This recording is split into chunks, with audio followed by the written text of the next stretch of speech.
Okay, hello everybody, and welcome to a discussion of not only The Unholy Consult by R. Scott Baker, but we're going to begin with our spoiler-free assessment of The Second Apocalypse, all seven books as they stand.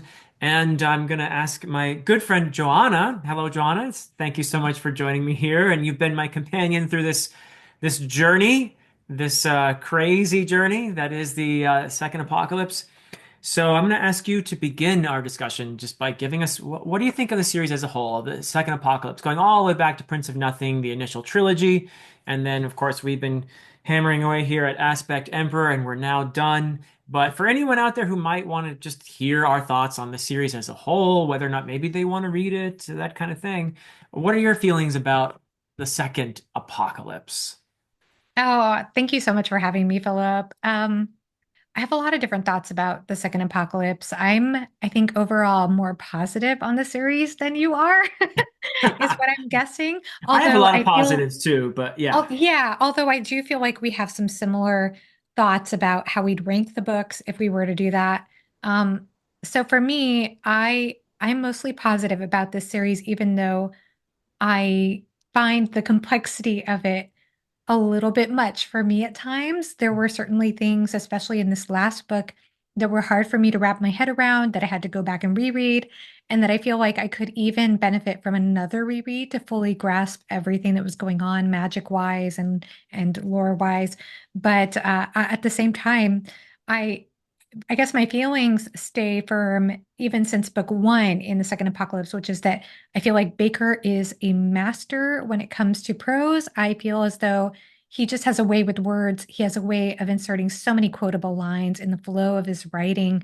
It feels, and it doesn't feel contrived. It feels effortless. And it just feels like it has a lot of depth and dimension to it at the same time as having a lot of vulgarity and profanity and depravity and all the horrible debased things that you can imagine in humankind. And it's interesting because I was thinking about this series a lot recently and about how before I read the Second Apocalypse series, I remember that you and I had a wonderful discussion at one point with Stephen Erickson and Jimmy, and we were talking about hopefulness in fantasy. Mm. And I think this was also a conversation with Jenny Wirtz at one point too about the importance or significance of hopefulness. And before I read the Second Apocalypse series, I was of the opinion that hope was very important to me in story, and I still do think it's important in some regard. But where my feelings landed at the time was I remember always hearing that phrase, that common saying, "Hope springs eternal," and in my mind, that phrase to me meant that when there's hope, there's possibility.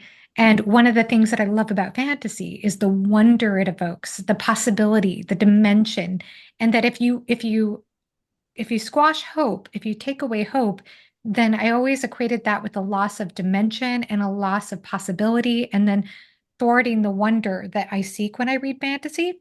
And so a little bit I was a little skeptical whether I could get into a series that was really nihilistic. And I mean nihilistic in a way that I feel like Abercrombie doesn't even touch, in I my opinion. agree.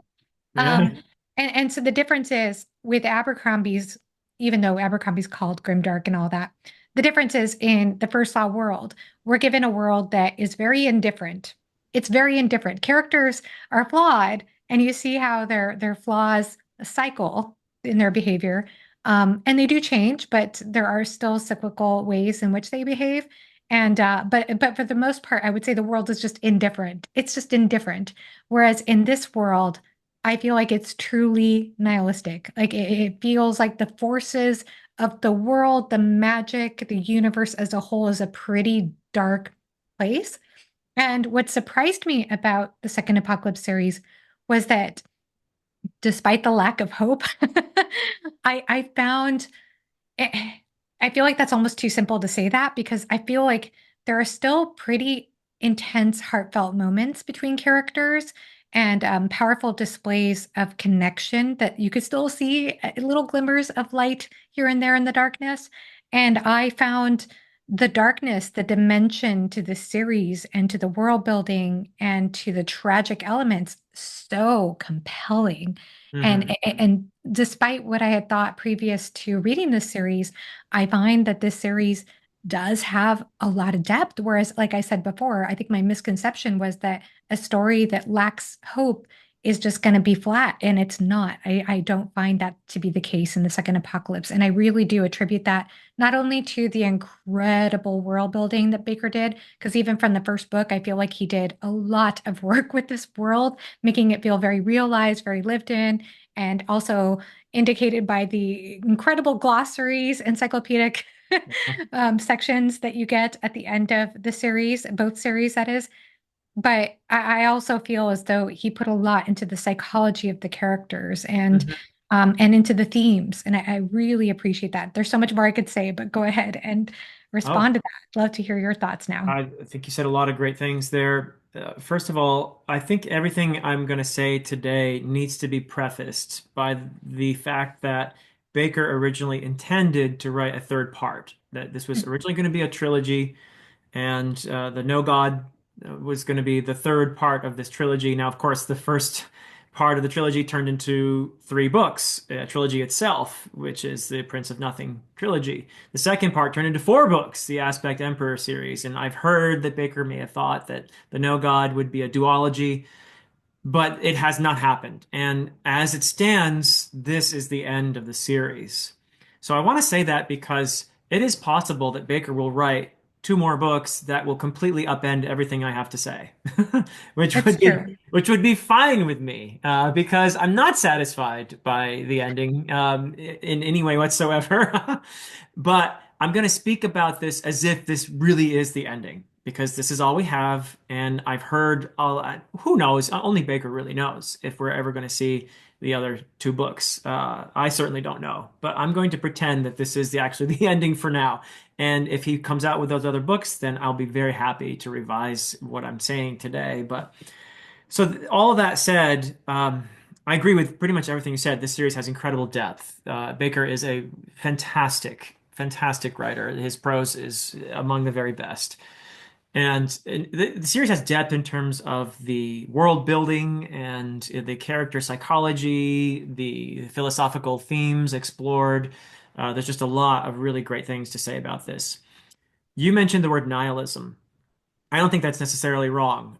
It's certainly not existentialist, where existentialism is also the belief that the universe has no intrinsic meaning, but we can create meaning through our connections, our relationships, our efforts. You know, we can carve meaning out of the world somehow or other.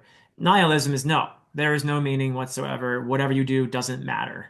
I actually think you could even call this absurdist, that there's an inherent tension where absurdism also says there is no inherent intrinsic meaning in the universe whatsoever. But we cannot help trying to seek meaning or create meaning in the universe. And our efforts are doomed to fail. Our efforts at creating meaning are, in fact, what make us so stupid and absurd and ridiculous. And that is kind of what I get from the series as it stands, even more so than just plain old, good old, happy-go-lucky nihilism. I think what we've got here is possibly even absurdist, which is, you could also call it nihilism too. I would not object to that, but I do feel that this ultimately is not very affirming of life or meaning, that we are in fact dupes of our own desires to have meaning, to have meaningful relationships and connections, and to even contemplate something like free will, is again us just fooling ourselves. If the darkness that comes before, we cannot understand all the things that are controlling us, but that doesn't mean they're not there. They are dictating our every desire, our every move, and we're just such, woefully ignorant worms that we we don't realize how compelled we are, how conditioned we are. So that's that's a big part of this. And, I think that that's a really cool, interesting thing to explore. And Baker does a brilliant job of it. I have this tension in me too when I'm trying to describe his work because he is very much against the idea of certainty. And everything I've said so far makes it sound like he's very certain of himself in terms of the universe having no meaning. But I don't sense that kind of arrogance from him, really. I think that this is a story that sets about exploring the idea of nihilism or absurdism. It's not shoving it down your throat necessarily. I think ultimately it seems to, nudge the reader toward a certain perspective. And that's a good thing, in my opinion, having to wrestle with that perspective. And intellectually, at times I may even be inclined to agree with Baker, but emotionally, I feel that this is kind of a drag. That I'm really reading these books at times. Well, I do enjoy admiring his prose and the spectacle of it sometimes and everything else. My overall feeling while reading these really well-written books is I'm kind of depressed and feeling like, wow, there's just no real purpose to anything, is there? And that's ultimately how these books leave me feeling, is that, wow, there's really not much purpose. And I do prefer books that leave me with a sense of meaning and a sense of clarity and a feeling of connection. But I also feel like there's a place for this kind of exploration. So I'm very glad that I read this series. I doubt that I'll ever reread it, to be honest with you. But who knows? Maybe I'll get over this in a few years. If Baker does write the ending, though, I will read those. I will want to read those books. I will want to hear what he has to say for sure. But do I see myself rereading the series? Probably not. Just on based on how um, depressed I felt while I was reading these books. But those are my overall kind of just series feelings, I guess. And I had moments when I felt, oh, there's a little connection there, maybe, and then squish. It was like crushed every time I thought, oh, maybe Baker's really he's been fooling with me all this time, and there is actual connection here. And then, so we can talk about that. There are moments even in this book, as much as I feel like this may be the bleakest of all seven books. Yes, I agree with that. Hmm.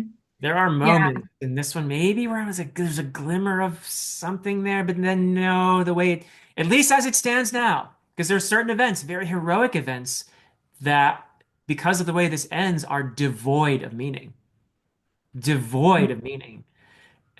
Because of the way things shake out here in this. But if he continues the series and we get because things let's I don't think it's controversial to say that there are several major things just totally left hanging. It's clear, I guess, in a sense, what happens at the end of this, but there are major characters that I'm not sure what happened to them at the end of this. There are major threads that just are left hanging, and I think that's because he intended to continue the series, but we won't know unless he does. So there it is. Yeah, it Yeah. is a downer of an ending, honestly, because I did actually find as much as I was talking about hope, I was actually hopeful about certain storylines and certain powers and Yeah. knowledge that certain characters had, but it did feel like it didn't quite go where my heart wanted it to. But at the same time, Yeah.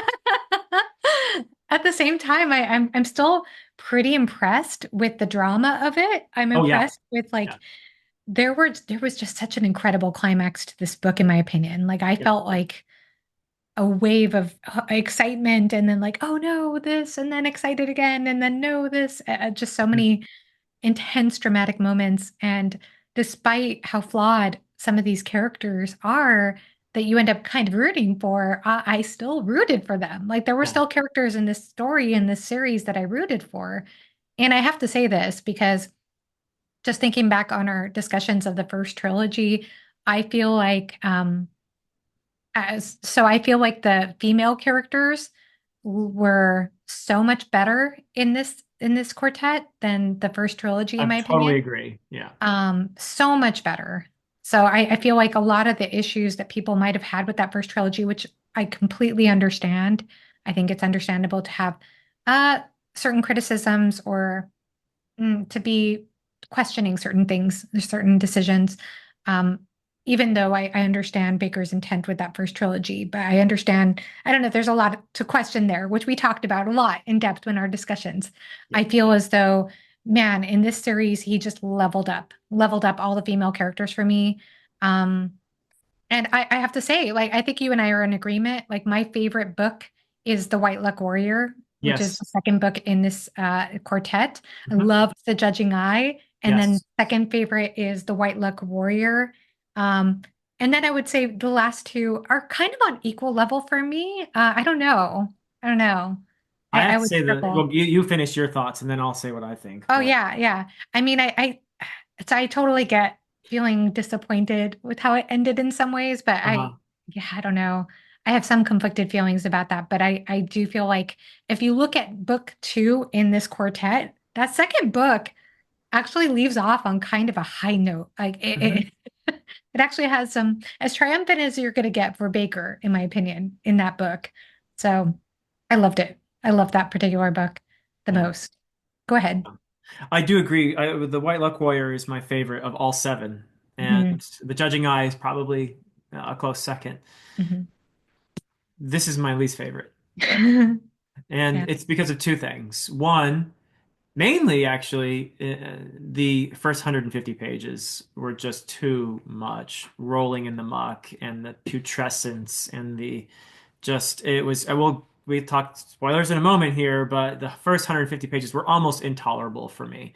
And not only because of how disgusting they were, but Mm. also I was bored, actually. I was bored because it kept going on and on and on. And I get it now. We're horrible and disgusting. And it's too much, dude. You know, we could do this in a third of the, even that would be enough, or too much even. So I would have whittled those 150 pages down to 50 or less, and I would have been much happier leaving that behind sooner. But I will say that the middle of the book was great. When the characters that I cared about began to come together and you had more of a convergence happening, things got really exciting. And the climax was just amazing. It was really fantastic. So that definitely did end on well, the ending, the last, 20 to 50 pages or whatever, that we'll have to talk about later. But that, to me, again, it really depends on whether Baker ever really does finish the series or if this is it. If this is it, then I'm going to be much more critical. But I want to preface that with the caveat that, well, if there's more, that's definitely going to change what I think about the ending of this. So, but anyway, so yeah, that's how I felt about this particular book, that it was actually my least favorite in the entire second apocalypse. But that it had brilliant, brilliant moments, and that it also showcases Baker's incredible writing. There were more typos and things like that. I guess somehow he didn't get to work with an editor on the last couple books or something. But Yeah, I heard something along yeah, those lines that maybe the editing wasn't as refined for the last two books, or but yeah. I'm not really sure what Which the also story. makes me wonder if an editor had gotten a hold of it, maybe would have. And who knows? I mean, Baker's doing his own thing, and that's great because he's produced some brilliant books. But I wonder if an editor would have said, these first 150 pages really, we could maybe just chop them down a little bit, Yeah, but who yeah. knows? Who knows? Just to ask the question though that you asked, who would you recommend this series to? I Hmm. think it's a really good question because Yeah, as much as I admire the series and yeah, I'm in awe of it. I am in awe of it in a lot of ways. sure. Yeah. Um, Even though I do have, some things that are a bit of a downer for me, I'm still in awe of it. And at the same time, I can't widely recommend this. Like, I just can't widely recommend the Second Apocalypse to a lot of readers. I feel like it's kind of like some of the discussions that we talked about in the original Prince of Nothing trilogy, which is that some of what Baker does is critiquing society and patriarchy, for example, but it requires a lot of heavy lifting on the reader's part, which Mhm. I think some readers are prepared for that, but I can understand if some readers are like, even despite that, don't want to engage with the story like that, that's engaging with that kind of darkness or those kind of dark themes. Because this is like taking a very uncomfortable look at some aspects of human nature. Everything that you can think of that is beautiful or good about humans, it's looking at some darker motivations behind those things or Yeah. darker aspects of those things that we don't want to look at. So the shadow aspects of our humanity. And so I'd be curious, like, who would you recommend this to, or how would you recommend this series? Well, I would start with a pretty big trigger warning, and that is especially true actually of the Prince of Nothing trilogy, in terms of the sexual assault and the complete lack of volition on the part of the female characters, especially. They have no agency whatsoever in the first trilogy. And in the tetralogy that follows in Aspect Emperor, I agree with you very much that the female characters are much more interesting. And if anyone has any volition at all, which maybe no one does, Yeah, I was gonna say I don't know that any character has agency in this series, but at least but they're more interesting in Aspect yeah, Emperor than they were in the Prince of Nothing trilogy. There's much more to the female characters. they play much stronger roles, I would say. Yeah, Yeah. if nothing else. So yeah, I would, that trigger warning would be the first thing I would say, and then I would say, yeah, I mean, if you're anything like me, you'll feel pretty depressed by this. So if you have trouble with depression and feeling a sense of meaning, maybe this isn't something you necessarily want to pick up, you know. But yeah, and I feel like I'll get over it, but man, I need to read something affirming now, like Malazan or Realm of the Elderlings, or maybe some more Janny Wirtz would be great. Yeah. Yeah. Well, So, it's interesting you bring that up because there are some, like you said, some sexual assault scenes in the first trilogy that are extremely uncomfortable to read about. I would say in Aspect Emperor, we get more on both sides, mm, for men and women. that's true. Um, Yeah. but that said, Malazan, yes, Malazan has good humor in it, but there are some dark things that happen in Oh, Malazan Book of the Fallen, horrible things. like things Horrible that things. I found even darker than this series, to be honest with you. Hmm. But at the same time, like I feel like uh it does have much more hopefulness, much more humor. It does balance agency much more. Yeah, and So, connection, I think, and mhm. compassion. Uh, Yes, for sure. Wherever Yeah. you see compassion in Second Apocalypse, it usually emerges that it comes from a kind of selfishness, you know. Yeah, Malazan made me want to be a better person, Yeah, whereas the second apocalypse just made me question even the kind, innocent parts of myself or parts yeah, I want to think are innocent. yeah. Um, yeah, it's Like an uncomfortable view. I think almost as it's if compassion is just another mechanism of evolution that is ultimately just another aspect of us scraping into trying to survive, you know, and yeah, which I don't like. yeah. I don't like that view. Emotionally, certainly, I don't like it. It's an uncomfortable view. It's something that, like, if you're interested in fantasy that really digs into some shadow work, maybe Hmm. this is a series, but at the same time, you probably do want to, like Philip said, balance it with something a little bit more affirming, Yeah, if that gets to you too much. But I do think there's a place for this. And yeah. like I said, I'm still in awe of it despite that heaviness.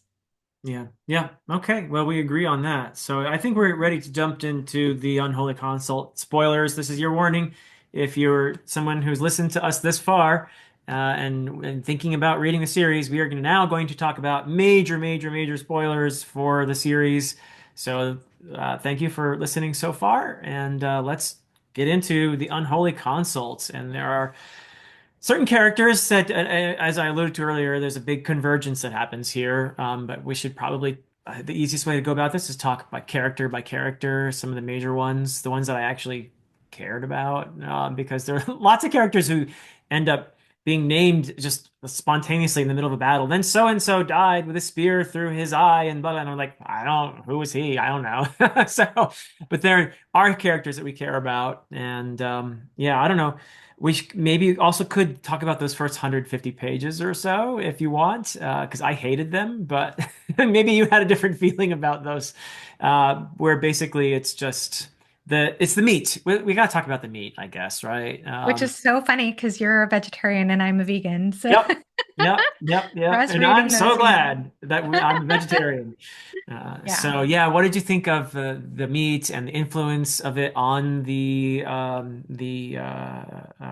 what were the army? Kelos's the ordealman, the Great Ordeal. Uh, Yeah.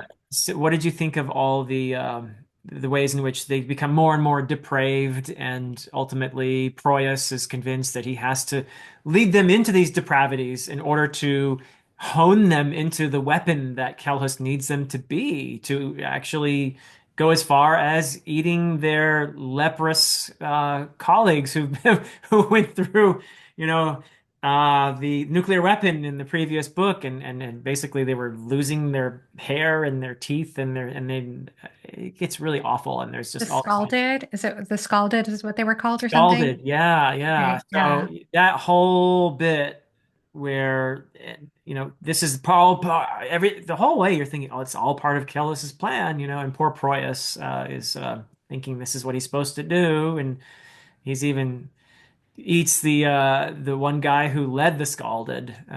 So yeah, what about those 150 pages or so of all that debauchery and that putrescence? Yeah. I think it was interesting. I think what I found interesting about that section was how, well, one, you mentioned Proyas, and Proyas's decline was so depressing Yeah. that that was really a tragic arc for him, to say the least. But also, it was interesting getting all of that perspective from Sorwheel because Sorwheel he had gone away, as we know, with Nair, not Nair, with Moangus and Serwa. is it Serwa. Serwa? Yes, Serwa. They went away in the Great Ordeal. Is it Ishtarabant? Is that the Yes. right place? Yes. And so before he left, they were still clinging to some form of sanity. I mean, they weren't quite to that level yet. I think they weren't quite eating each other. They were eating Shrink maybe at that point, were they? I can't remember now. I think Well, the ordeal men were. they Yes. were. Yeah. Yeah. Yeah, and I still keep going back. I think we talked about this in the last book discussion because my mind always goes back to the Judging Eye. I think it was in the Judging Eye when the Ordeal men were horrified about the idea of killing Shrink in the first place when they first start this conquest. And Sorowiel says, "No, they're horrible," and he tries to explain to them why they're the true enemy and how they what they've done to the women and the way that they've stripped humans and wear human body parts and they're just disgusting, vile creatures that don't deserve any mercy or any compassion whatsoever. And so Sorobio is the one who's convincing the Ordeal men to feel empowered to go to war with these Shrank. And then at this point in the book, they become no better than Shrank. I think you messaged me saying you are what you eat. Yep. I mean, they Yeah. are pretty much like Shrank. I mean, they're acting like Shrank at this point. Maybe not literally, but in some manner they are. Oh And yeah. so I thought it was interesting to get this perspective from Sorwheel, like I said, who has gone away for a while. And when he comes back and sees this, you get the contrast of that experience, of that exposure, of what are these people doing? Yeah. So I thought that was interesting, but yeah, it was gross. It was pretty It was disgusting. horrible. They are essentially very much strong in the end because they do to the Strong what the Strong had done to them. And then they do to each other what the Strong had done to them previously, which is, described again and again and again. We don't need to get into details here, but this stuff like fornicating with bloody holes and corpses and it's like over and over and over again, the 150 pages of that. So yeah, okay, I get it. But yeah, and Sorwheel you brought up, so let's continue with him because he eventually becomes the White Luck lawyer, warrior, doesn't he? I said White Luck lawyer. That would be awful. A lawyer appears in the middle of the great ordeal saying, well, actually, this action here is illegal, and you're gonna have no. The White Luck warrior, in that he's possessed by the goddess that has been basically setting him up as the assassin to get Kalhus, and ultimately, of course, because of Kelmomus, and we'll talk about Kelmomus in a bit, but the gods are blind to Kelmomus, apparently, which is important for the ending. But Kelmomus is able to put a knife through Sorwheel's temple when Sorwheel was about to, and so many levels of irony to this scene, really. Sorwheel was about to assassinate Kelhus, and Kelhus only saw this benevolent aspect of him, which the goddess had put on him. And Kelmomus, who's trying to get in Daddy's good graces after being basically exposed for what he is, a little monster, uh, Mm. saves Daddy, but is blamed for killing one of the most devout of the ordealmen, one of the most devout of the Dunyani. Is that what they're whatever I don't know. Yeah, I just call him whatever they're Judean, called? but Yeah. yeah. Anyway, yeah. So the little boy is punished for saving Dad in that scene. And it'll take on additional irony later on at the ending when Cal Momus plays a different role. But we'll talk about that later. But so Mm. Star Wheels essentially ends, in my view, at least, as a completely, I mean, at least his arc is resolved, right? There is a resolution to his arc, but it's as if it's a very truncated and bloody and pointless in a way in the end, isn't it? I mean, I don't know. Do you feel differently or Oh, I was so sad when Sorwheel died, when yeah. Almomus got him. And there was this love between him and Sarah that seemed there's a Yes. level of genuineness to this because although Sarah is an Anasarimbor, at the same time, she has some of her mother in her, and it feels like she has there are stirrings of love in her. Like she is really when Sorwheel is killed, she's genuinely distraught, you know. Yeah. I think it was in this book too, where I think it was, and I think it was before, yeah, it was before this, I'm pretty sure, when I think it was Proyas and Kellis are talking, and Kellis is, I want to say it was before this, when Kellis is revealing that he's no real prophet, that, Uh-huh. you know, Boy, it's all yeah, been just the sham and I'm using you or whatever. right. But Proyas has a moment where he recognizes that Caiutus knows this, that Mm, Caiutus knows that Kellis is not the real deal, but that he says that he thinks in his mind that Sarah doesn't see it. hmm, So Sarah believes that her father is the real deal, like he's the prophet, yeah. and so it does make me question, you know, maybe does that reveal something about her humanity piece being a little Mm, bit stronger than the Dunyan piece or balancing it out also? So it's just something that it came up in my thoughts. But I really love Sarawat. I know we'll talk about her in a minute, but yeah. I kind of liked that they got together, even though it was a little weird. But I Yeah. kind of liked that her and Sorwheel got together. Although at that point, who knows? I mean, because like you said, Sorwheel becomes the White Luck Warrior, so his role is it becomes more entwined with that. Yeah. Um, Yeah. but it was heartbreaking for her when he dies too. So that added And emotion to that scene. And honestly, I really enjoyed Sarwheel's character from book one in this quartet. So yeah, yeah, I yeah, thought it was a bit truncated, like you said, and pretty sad. yeah, yeah. And then, of course, well, we can talk about Sarah because I do feel like the absurdism of this story really shines, if you want to put it that way, in her character, because she is the most human of Kalhos's children, I think, in some Mhm. ways. I think so too. I want to say she is. We're inclined to like her. And the fact that she does have an emotional connection that she almost denies, really. She keeps insisting that she's an Anasarimbor and that yes, she is manipulative like her father, and she uses Moengus and she uses Sorwheel, but she also becomes very much connected with them and feels a genuine compassion.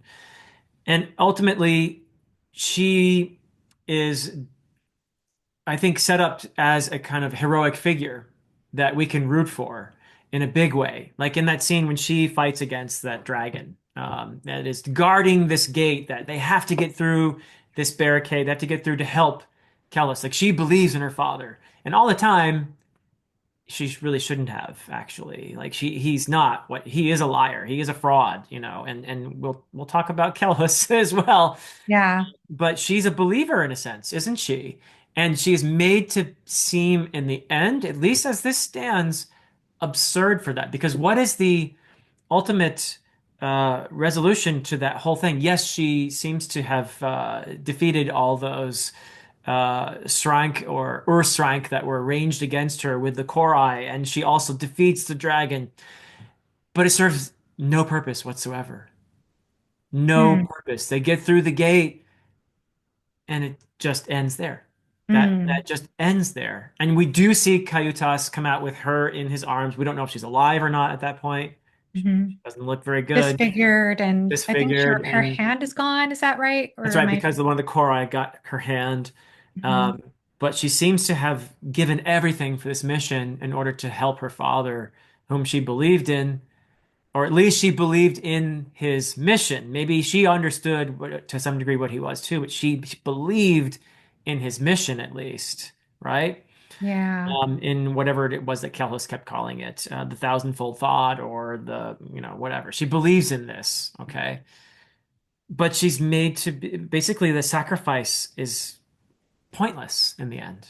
Like getting through that gate and everything had no bearing at all on the ending whatsoever. I don't know. I felt very disappointed by that actually.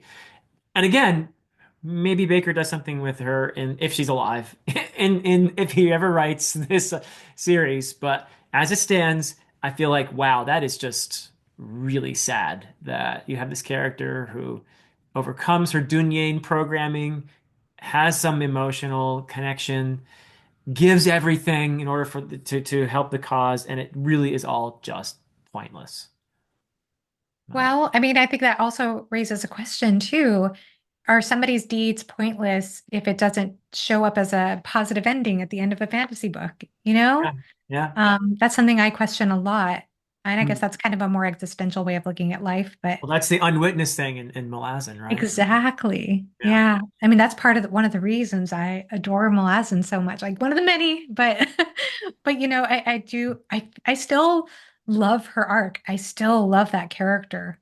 The more I think about Sarah, the more I love her, The honestly. more of her of all Kelos's kids, she's the one that I like actually. Yeah. And as far as like what you were saying about her using Moengus, there's certainly room to say that, especially with looking at book three, I would say. Mm.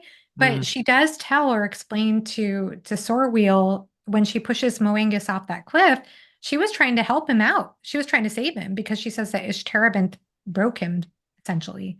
And so Yeah, that it's like discarding a tool that's broken though, it was almost. like a mercy killing in Yeah. a way. And she Mhm. doesn't literally push him, she mentally pushes him. That was the Yeah. whole thing with having, making Mhm. love with Sorwheel was just basically the mental push to Moengus. Okay, you're broken. Goodbye, bro. Mhm.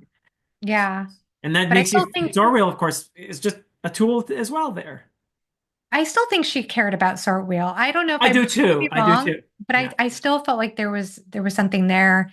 And I also loved the scene that she had with Kelmomis when he's being chained up in the umbilicus or whatever. Is that what it's called? Yeah. Wherever he's chained up at that moment. And she's telling him that she points out that his motivation is to be loved by his mother. Mm. Something that's a little uncomfortable for him to recognize. And so I don't know. I love that conversation. I loved that part of her character. She also comes in and saves or attempts to save Mimara and Yes. Esmet and Akamian towards the end. Yes. In spite of the fact that Mimara never felt like she even cared for her. So that was Yeah. also, I totally agree. She had no reason to do that except unless it was for Esmenet as a symbol that would motivate the soldiers or whatever. But I feel like, yeah, that's another moment of compassion, maybe from Mhm. Sarah. I agree. Mhm. And I think that while she tries to convince herself that she's just using Moengus and using Sorwheel, I agree with you that she actually does feel for them. Yeah. And I just thought it was amazing. The Cinder Sword scenes. Yeah. I thought like the whole entire scene with her and that is Sifrang or whatever it was she was fighting, the ancient creature. It was pretty uncomfortable, like the dialogue there, because obviously he was giving her all types of insults that were Right. Yeah. misogynistic. Misogynist dragon. Yeah. Yeah, yeah.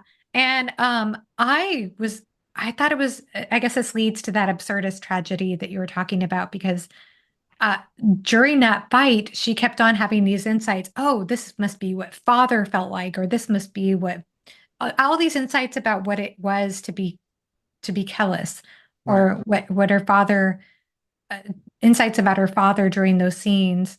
Yeah. But man, I mean, she fought so hard. I felt like she showed herself so much to be so much stronger than Cayutas, whereas Cayutas seemed to be like, I don't know. I would Yeah. have expected him to step up more. She was the one who really He stepped up. lacks her power, but he's more Dunyan in his mentality. You know, he's more purely Dunyan, I think. Now, I feel like so I'll try to explain how I feel about her heroism. It leads nowhere, obviously, in terms of the story. They don't come crashing through this gate and reach Kelhus and save the day or anything like that. It just basically ends there. And it's a little bit like it's foreshadowed, actually. There's a warrior who makes it through, who actually picks up that same sword, that ancient sword that has this power to keep its bearer, unharmed from flames, apparently. I forget his name. He's almost a nobody character. He's brought up a few times during the Great Ordeal and stuff. But it begins with an M, I think, this guy's name. But anyway, he's a young guy. He picks up this sword. He encounters a one of the ancient non-men, one of the giant non-men, actually, and succeeds in heroically slaying this, this ancient non-man with the sword and everything. And wow, I'm thinking, wow, this guy's from nobody to almost a hero. And then he encounters a dragon, and the dragon just goes whoomp and bites him, and that's it. And it's like, yeah, okay, Baker, I knew you would do something like that, you know. I feel like he's doing something similar on a bigger scale with Sarah, that all this cool action and everything else just leads nowhere, you know. But does that negate her heroism in the moment? Yeah, that's a valid question, I think. Yeah. Hmm. Uh, Yeah, I love but that character. ultimately, yeah, I feel like a lot of this just the meaning it's dangled in front of you, and then Baker's like, nah, and he pulls it away. You know, that's how I feel anyway as a reader. But Yeah, yeah, I'm understandable. sorry. I'm sorry. No, no, no, you're fine. I think that's all. It's valid. Yeah, Yeah. valid question. Yeah. So anyway, moving on. Let's move on to something more cheerful. Oh wait, there is nothing more cheerful. Uh,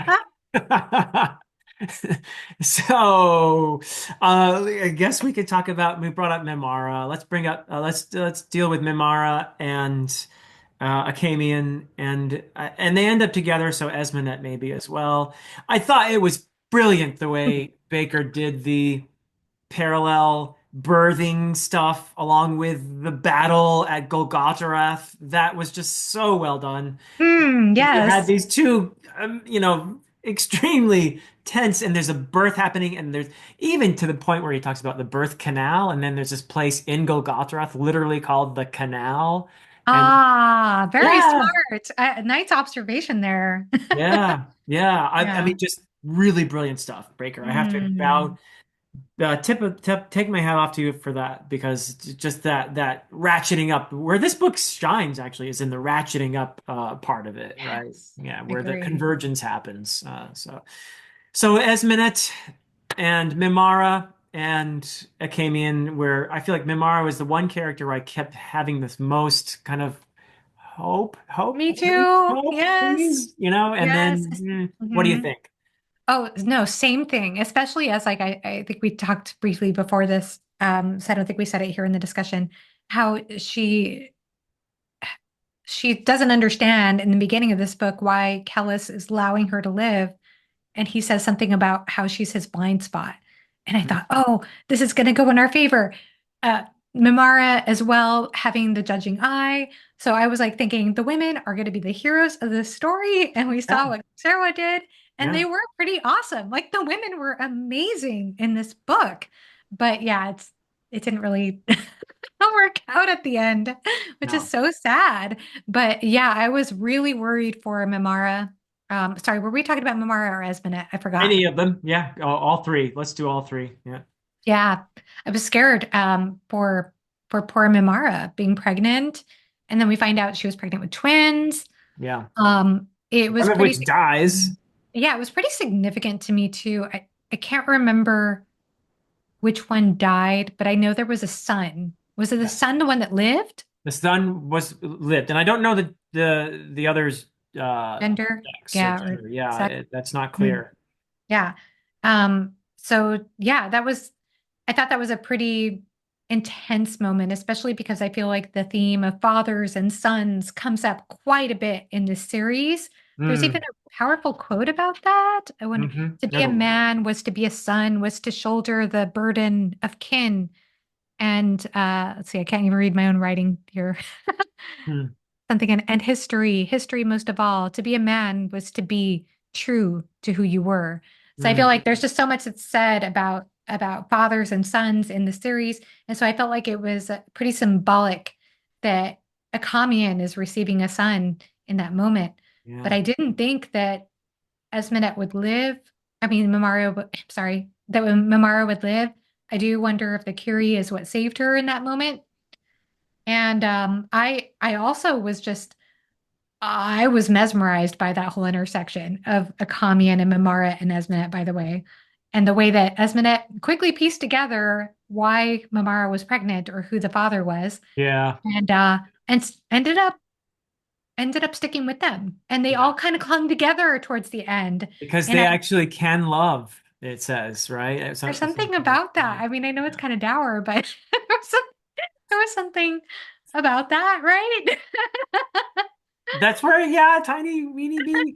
I mean, there's a moment earlier when Mimara even says too, before she and Achaemen reach the Golgotha, she says something like, "We march for hope, we march for Oh. meaning," and Achaemen's like, he just laughed at it, and that's it. It's just sort of dropped. But Mimara for me is this character of hope, and she has the judging eye, and she's going to show everyone what Kellis really is, and it never really pans out either. Like, what's the Yeah, judging eye for? yeah. Again, That was the hardest part for me is I really wanted something to happen with that. I that's was a really humongous rooting for loose that. end that's just flapping in the breeze. And, if Baker writes another book, maybe something will happen there. But as it stands, what was this whole judging eye for then? Yeah. But That was such a powerful, at the same time, that was such powerful writing. yeah, When they're the three of them are clinging together, this baby is going to be born, and yeah, it seems like all these shrank are coming at them, and then it was I can't I just remember the amazing. ebb and flow of things happening where it seems like they're doomed, and then uh Sarah ends up saving them, and then it feels like there's hope, and then there's doom again. Like it just kept on going back and forth, Yeah, and it played with my emotions so hard. But ultimately, yeah, it was sad at the end. yeah. Well, I mean, there's one interpretation of this ending, if this is the ending, is that they're all dead now, And, why did it matter that she gave birth to a son if they're all just dead, you know? But I don't Are actually they think dead that, or are they damned? That's the scary question for but me. both, I guess. Yeah. Hmm. Although it's interesting because Mimara keeps seeing her mother as not damned, you know, Oh, that's right. right? She Good sees point. her. Yeah. Yeah. So I don't know. I mean, it's interesting because Baker, there's an implication of this God of gods or whatever in here, but we don't, and that somehow Memara certainly believes she got this judging eye from this God of gods, and that her purpose is to be his witness, his messenger, so to speak. But there's no evidence that this God of gods really is there, or if this God of gods is there, that it even cares, right? So I don't know. Baker's the whole, I guess, there's a degree to which I think even a lot of the more divine portions of this story, particularly around Ajokli, which we haven't talked about yet, but we'll need to talk about.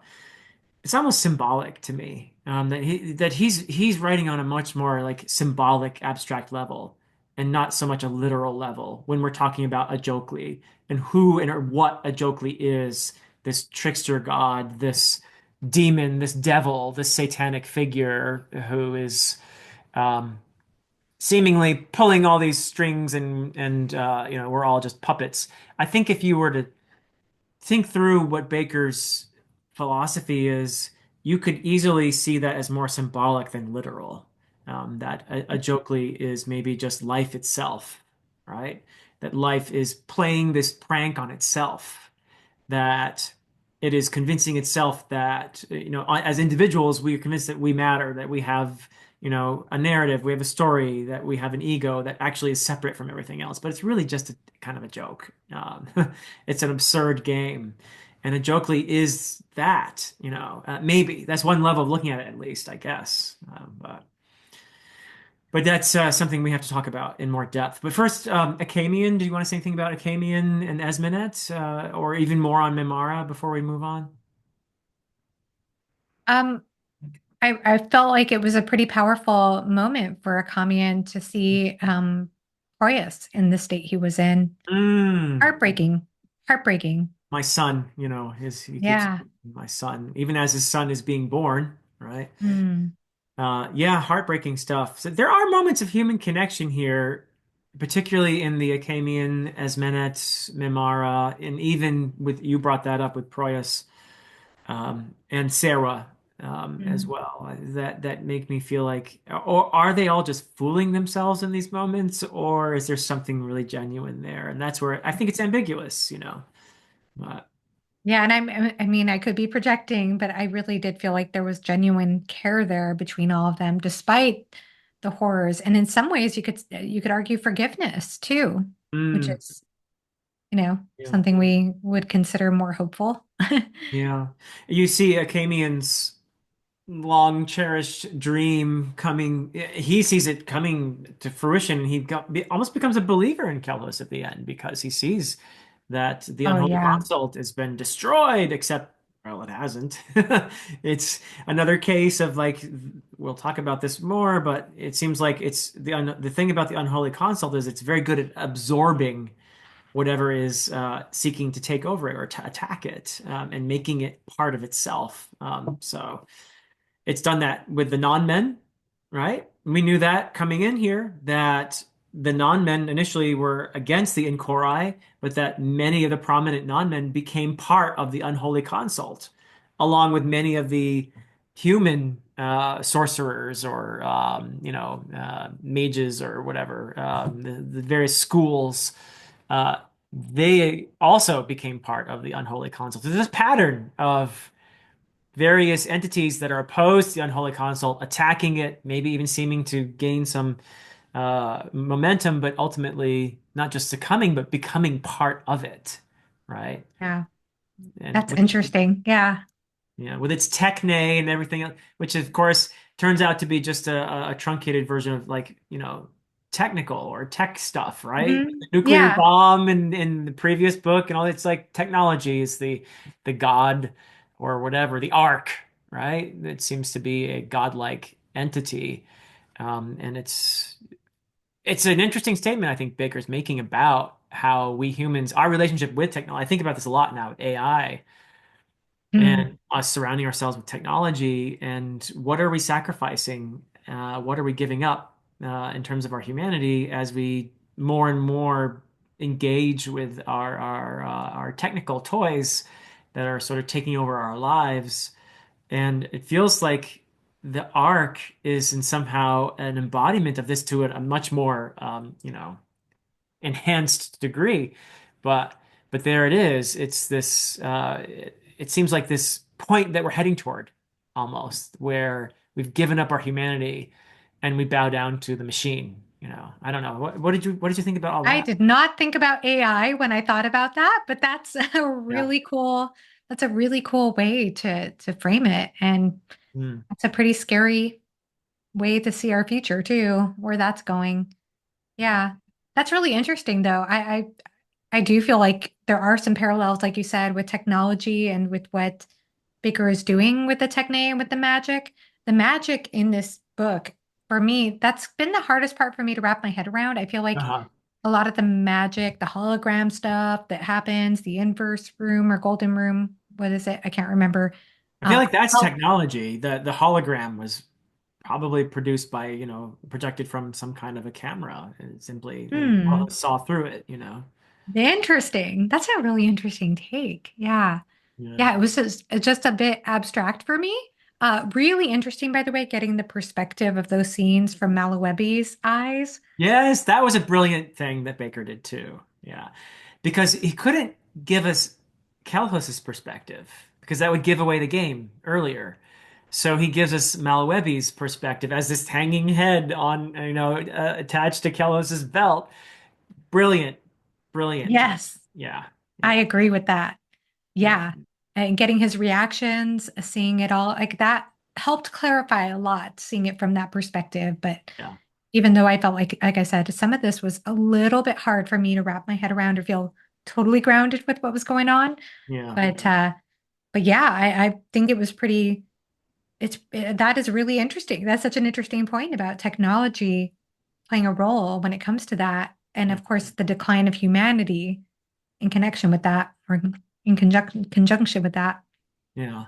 I Yeah, guess we might as well keep talking about the unholy consult then. And the I was completely surprised when it turns out that the Dunyan had infiltrated the unholy consult and even taken over. And it was like, oh, that kind of makes sense. And Kellos was like, I thought some of you survived. So he seemed to have anticipated that. What did you think about that whole aspect of this? it was an interesting argument. I guess they were expecting to get him on their side or to, I guess, manipulate him with something. I can't remember what they used to try to manipulate him. Am I remembering that right? Like Yeah, they were yeah, trying you're absolutely to. right. They wanted him to be they thought he, not Kelnomus, was going to be the no god. No, God, that's right. Yeah, And they yeah. were And they were going to, surprised when he wasn't on board and that he that's was right. wanting to take it all. He says, I'm going to take this all for myself. Where you see this, I see that. And where Yeah, you thought this small, I thought this big, basically. That was yeah. my understanding of that. I almost saw it as an argument between magic and technology because you Mm, had these four or five initially, because then he squishes one's head. But you had these five who were essentially had not only infiltrated but taken over the Unholy Consult and all its technology and clearly knew how had figured out how to use it. And then you have Kalhos who had gone to hell, and we don't even know when exactly that the was, yeah. Kalhos and Ajokli became.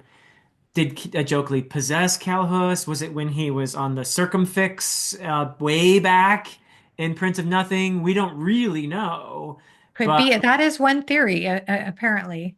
That that's what is I one first theory. thought of is okay, this goes all the way back to Kalhus as being resurrected. But at that point, it's Ajokli, not Kalhus primarily, or is some of Kalhus still there? I think some of him is still there, but that Ajokli has possessed him at this point. Whatever Ajokli is, right? He's presented as one of the gods, but not because he sees where the other gods don't. But yeah, Jokli is an interesting character, sort of a chaos element almost. Yeah, I brought it up in the glossary here at the Oh, back. cool. It says that Jokli is the god of thievery and deception, kind of like what you were saying, the trickster part of it, Yeah. also known as the four-horned brother. Though listed among the primary gods in the Chronicle of the Tusk, there is no true cult of a Jokli, but Hmm. rather an informal network of devotees The scattered across. assassins. There you The go. Narendar, right? Aren't they his devotees? Um, I don't see Narendar mentioned there. It just says scattered across the great cities of the three seas, but maybe. Okay. And it says the lack of any organizing institutions has transformed the cult into the skulking criminal embodiment of its skulking criminal master. The high priests of the cult, insofar as it possesses any, are its Narendar. Is that what you Oh, said? Yeah. yeah, yeah. Okay. Okay. Yeah. The most deadly and of the most deadly assassins. So good job, Philip, with that. Ajokli is oft mentioned in the secondary scriptures of the different cults, sometimes as a mischievous companion of the gods, other times as a cruel or malicious competitor. In the Maridot, he is a faithless husband of Gira. In the Book of Gods, he is nothing less than the dread enemy of mankind, the one god too hungry to remain in the outside. In the Book of Hintaratas, he is the same, but depleted for the endless grasping and so reduced to craft and insinuation. The fractured image presented in the scriptures is expressed in the sheer number of names used to reference him or his work. The trickster, the thief, Yeah. the four-horned brother, the Yeah. bald-faced, the grinning god, immortal malice, the prince of hate, the rake, among others. There's a satanic figure in a way, and he possesses not only Kalhus, but also Nair at the end. We have to talk about Yeah, Nair as that well. was what it seemed like, right? Because he's going Yes. through the crowds, and it seems like Yep. he's not really embodied, but I don't know. That was strange, obscure to me the way that I that mean, was at the written. end, it felt like it was Ed Jokley walking in Nair's body there. And Mm.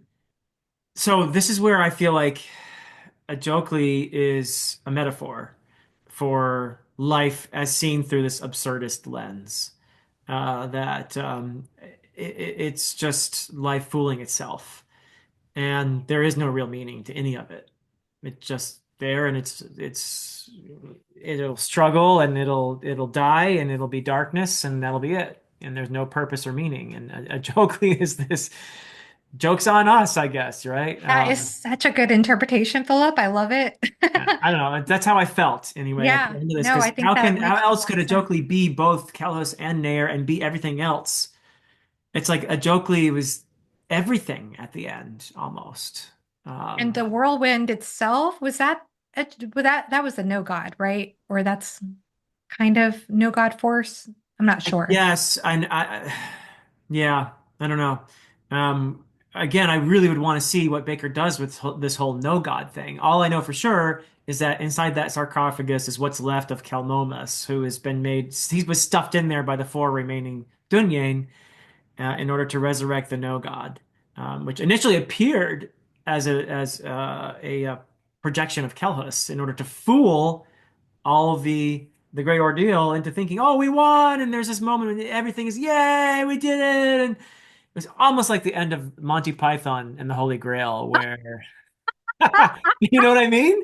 Yeah, I haven't seen that movie in so many years. Yeah. It's almost like the ending of Monty Python and the Holy Grail, where you get this big, this music is playing, and there's this the army is forming, and everything's gonna happen, and then suddenly the police show up and arrest King Arthur, and it's just like blop, it's over. Oh, I felt like there was a little bit like that. Of course, the horde is it just keeps coming back. All of these Srank, they're like this hive mentality, this kind of this just what when did the Srank end? I mean, they keep right. coming back as a plot contrivance every time. If there's a triumph, nope, there's more Srank. Here they come. Here comes the meat. I don't know. Um, There are quite a few of them, aren't there? yeah. And then the you shrunk as well. Oh, where my thoughts going? Trying to remember I that know we the were talking about agenda. Ajokli at the end. Yeah. Oh yeah. So those Dunyan, there was like five and then there was four or something. Yeah, because I Kellis killed one of them because he hmm wanted four horns. He's like, yeah, there's too many of you. Boop, you're dead. And then he's I like, don't oh, know. This might be way off, but my thoughts went to like, is this supposed to be like the four horsemen of the apocalypse? yeah, I don't know. yeah, yeah, Yeah, was my where my thoughts went. yep. Um, So in the end, technology triumphs over magic, and the no mhm. god defeats Kelhus, sort of, I guess, because Kelmomus shows up and Kelhus That's loses his concentration, and one of the skin changers manages to get his ankle with the Korai, and he turns into a pillar of salt. So Kellis fails. Everything, all of this just fails. And why did he lose his concentration? Just because Kalmomus showed up? That is one element of this I don't quite get. But that seems to be Kalmomus's role. He did that to Sorwheel. He did it to the White Luck Warrior when the White Luck Warrior earlier was going to kill Kelhus. He's like, "Yay!" And then the White Luck Warrior's like, "What?" And then he gets squished, by the falling, ceiling or whatever. yeah. So I mean, at the beginning of the book, not Mimara, I'm sorry, Esmenet tells asks Kellis like why he spared her, and he says, "Well, you're my one blind spot," or something along those lines. Mm. But it makes me wonder, well, really, is Kelmomis really the blind spot here? Yeah. And secondly, it does make me think about how keep on mixing their names. Esmond. Esmenet uh, freed or helped free Kelmomis by giving Give him him the the file. file. Yeah. Mhm. Yeah. Good When call. yeah, and so I don't know. You would think that Kellis would have saw that coming, that he would have predicted that she would do that because he knows how she hates him and how much she loves Kalmomis, the other Irrationally. being, Yeah, irrationally. She's like, yeah, I'm irrationally, and she recognizes it's irrational too. yeah. But yeah, I did wonder if maybe that's somehow interconnected. Uh, I think Esmond so. being Kellis's blind spot, her getting the file, freeing Kelmomis, and then Kelmomis throwing him off guard in that moment. But Yes. I don't know if that's the case. It does seem like you said because he caught Kellis off guard, or no, he caught Sorwheel off guard too. Right. Yeah. Yeah. But then it's also the question, so is he the no god once he enters the carapace?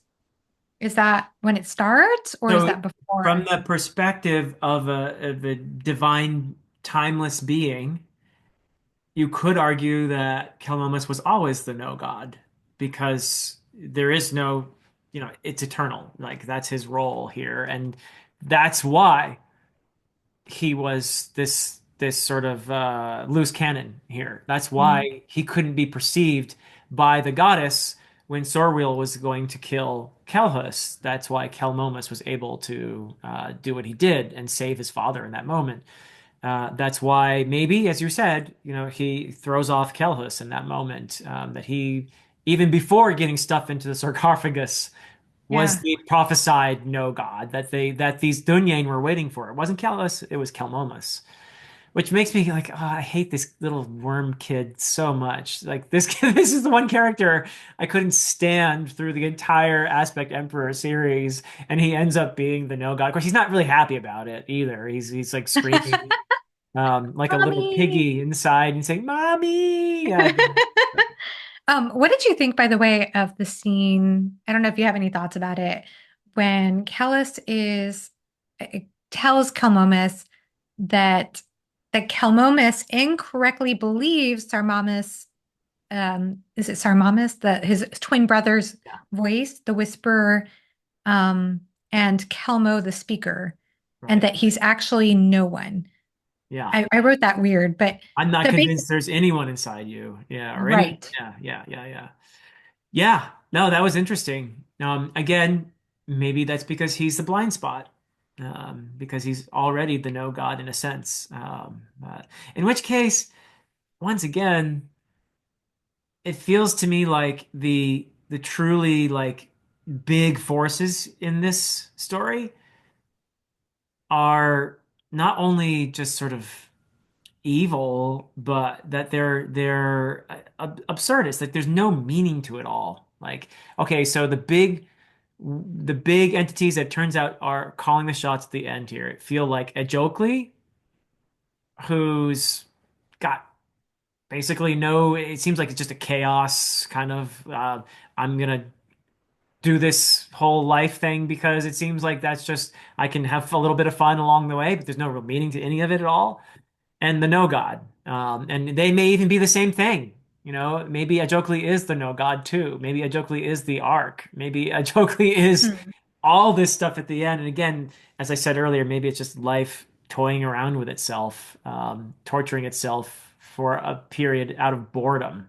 Maybe. I don't know. So, what's interesting too is at the very beginning of like what comes before, the introduction that tells you everything that happened up to this point. Yeah. It says here, like it just giving us a reminder when it comes to the White Luck Warrior. It says here that, which I love those sections, by the way. Baker was brilliant for adding Yeah, all it's great those, in writing my again. opinion. Yeah. Yeah. But he says here that as much as his mother's newfound strength dismays him, Kelmomis is more fascinated by the White Luck Warrior, who he sees as proof that Ajokli, the evil four-horned brother, has chosen to be his protector. So Yes. I don't know, just thought I'd throw That that goes in. all the way back to the introduction of Kelmomus when he is torturing that little insect. And Yes. Ajokli is kind of like there. Ajokli is watching him, and I feel like, wow, you could go back and reread the series and probably get a lot more from it, I'm guessing. But I Mhm. feel like there's that connection has existed all along between Ajokli and And Kelmomus. Kilmomus, yes. Yeah. Yeah. So I think that's good planning on Baker's part. Yeah. Uh, yeah, I I was actually watching. really wish he could have finished the series. I know. Yeah. Yeah. I know when I finished this series, I watched part of Gregory Sadler's video on the first original trilogy. I don't know why. I just clicked on one of his videos, watched a little bit of it, didn't watch a lot of it. But he was mentioning several things that I was thinking, I can't remember now what he was talking about, but I was thinking, wow, there was a lot of careful planning that Yes. happened early on in the Yeah. original trilogy Yeah. that I know you said you have no interest in rereading this series, but I'm sure there would be a lot to pick up on reread. I don't A doubt lot it. more to I, see. I just Yeah. don't think emotionally I can put myself through that again. It was rough. I mean, it was emotional for sure. But sadly, it did end in a heartbreaking way. I I mean, don't know if it was I would the call it most, complete despair. yeah. If this is the ending, the second apocalypse just happened, everything is doom and gloom, everybody's screwed. Even if far away as the three, seas, everybody's like knows that, oh, it failed. Everything's done. We're dead. We're done and dusted. That's it. And that could end up being what happens to us. Like, who knows? Like, Yeah. maybe Earth will Oh yeah. just, That is a definite vision of life that it's all just going to end in darkness and purposelessness. That I if this is where it ends, okay, that is as I said, that's absurdism. You know, we hmm. keep wanting this to have meaning. We keep Mhm. wanting, whether through discovering meaning or creating it, we keep wanting meaning to be there, but it's just never going to be there. And our efforts are nothing but absurd and futile. That is a Yeah. vision. And that's if that's where it ends, then that's what it feels like to me. So Yeah. no catharsis for Philip is what I'm gathering. No, just frustration and depression. So I Yeah. don't know. Did you feel any catharsis from this? Um, I think I did feel like the ending was a bit of a downer. It was an extreme downer. Yeah. Uh, I Yeah. still feel like when I think back on the characters though, I still feel things. Like for example, I still feel emotions thinking about how I wanted Serwa to thrive. I loved Serwa's arc even though she died. I still feel Redemption. things for her. I Yeah. still feel things for Akamian and Mimara and Esmenet, even though things didn't work out the way I wanted it to. I still feel things for those characters. So I feel like it can't be totally pointless for me, given that, but I So don't the know. question is, do and I'm the same as you, do we keep feeling things for these characters because we're just keep fooling ourselves into thinking that they might have had meaning through their struggles and through their attempts to connect with one another? Yeah, Um, well, I guess that's the question is like does the end mean that the journey was worthless, yeah. even if they didn't get what they wanted? Like that's the question that comes up for me when I think about that. So the answer in existentialism is no, there is meaning in all that struggle. And the Well, I answer, mean, yeah. I mean, yeah, like what about like let's see, let's pick a Greek tragedy, like Oedipus Rex, for example. yeah. Is that just absurdist, meaningless because it ended the way it did? I mean, it's a horrible ending. It is a horrible ending. Poor But I guess it guy. just depends on where you land. Like I know I want to say from what I remember from my studies on this stuff, which was a long, long time ago, that Hmm. Plato would have argued that that was terrible, that that's just going to be bad for society, bad for humanity to read stories Right, like that. That right. just leads us into a dark place. And as humans, going into a dark place is bad for society. Whereas Aristotle said, no, it has a place because Mm, mm. we feel for that character. Even though it ended tragically, there was prophecy, there was irony. You could say the irony itself was a bit absurd. You But could argue but we too still, that there's a moral of the story kind of thing, or don't be arrogant and The hubris. don't yeah, hubris. In other words, don't go through life thinking you know it all, because and then if there's something of that in the story, then there's value, I suppose. And maybe that's the argument for catharsis in the story. Um, Yeah. yeah, I don't know. So I guess I'm just trying to like play devil's advocate with that idea a little bit, but I mean, it's a good idea, but I do see parallels too, because you have someone like Kelhus who's very arrogant and thinks he knows everything that's going to happen and ends up a pillar of salt in the end. Anyway, there you go, hubris, hubris. Yeah. But even for a Dunyan. it almost feels like hubris to even think that we could have meaning in this existence, in this world, you know. But it's not a vision that I want to embrace necessarily. I can't argue much against it, but I don't like it. No, I mean, I would love everything to be Yeah. sunshine and rainbows at the end, you know. Yeah. I would love that, but I don't know. Yeah, I mean, it's much more of a downer ending than I would have preferred, for sure. Like Yeah. we would be having a different conversation if it had ended, maybe not totally, like I said, rainbows and sunshine, but Right. maybe even if there was characters who survived at the end, or Well, and this is, I think, an interesting point about the purpose of stories, and stories can have many purposes. Obviously, some is to explore what we think might be the truth. Another, which is what this does, you know. Another, though, might be to help us get through this life, whatever it is. Okay, so maybe I'm fooling myself if I read stories that give me a sense of meaning. But if that's how I get through this life, then I'll keep fooling myself, you know.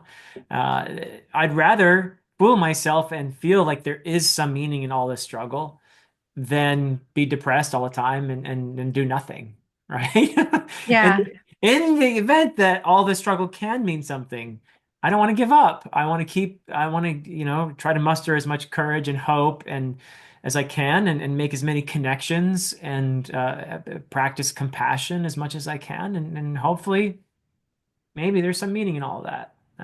yeah. I just don't see any of that really happening in here, you know. Yeah. I I mean, see some struggling toward it, maybe in the characters that we seem to like the most. But yeah, yeah. I mean, I think you can look, you can find it if you look for it in some ways. The yeah. end for I could see how like the end just overpowers that. I mean, I think that's valid. But at That the same time, again, if it's the end, if it's the end, if it's the end, and hopefully it's not, hopefully Baker writes more books in this world or yeah, more continuation. But at the same time, like I don't know. I guess if I look at moments, I could still feel things, and I think that's meaningful in and of itself. So I'll I just would take agree what with I you. can get.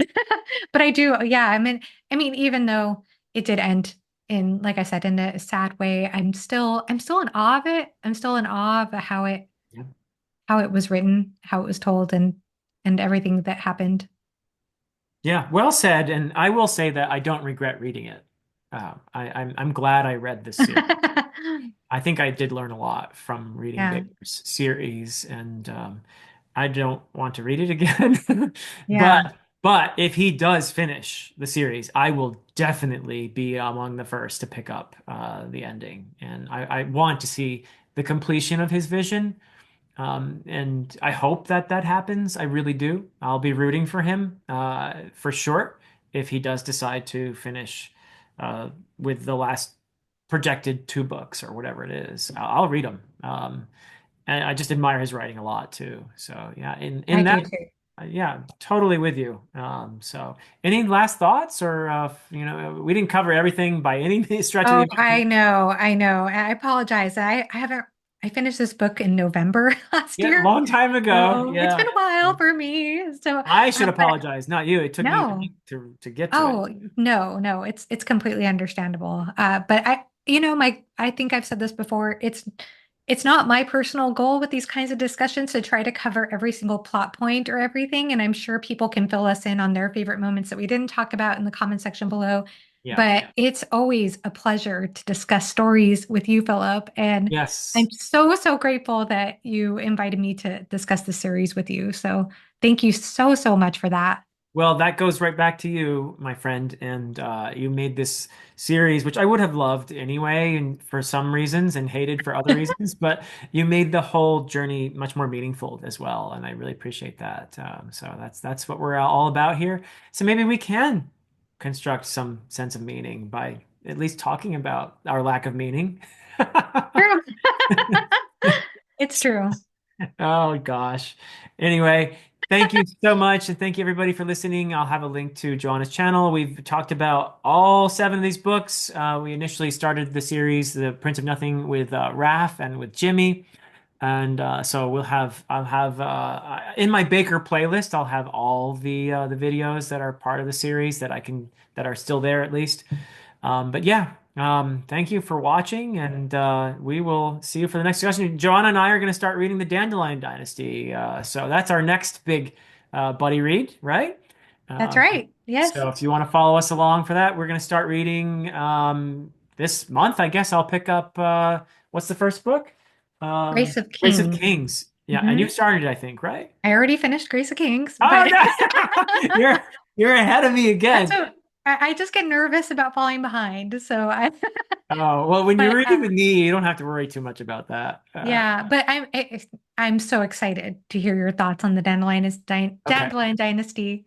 It'll certainly be a huge contrast, that's for sure. Yes. And Christopher Navo will be joining us, and Alan from the Library of Alexandria will be joining us to discuss Grace of Kings as we read through the Dandelion Dynasty. So join us for that.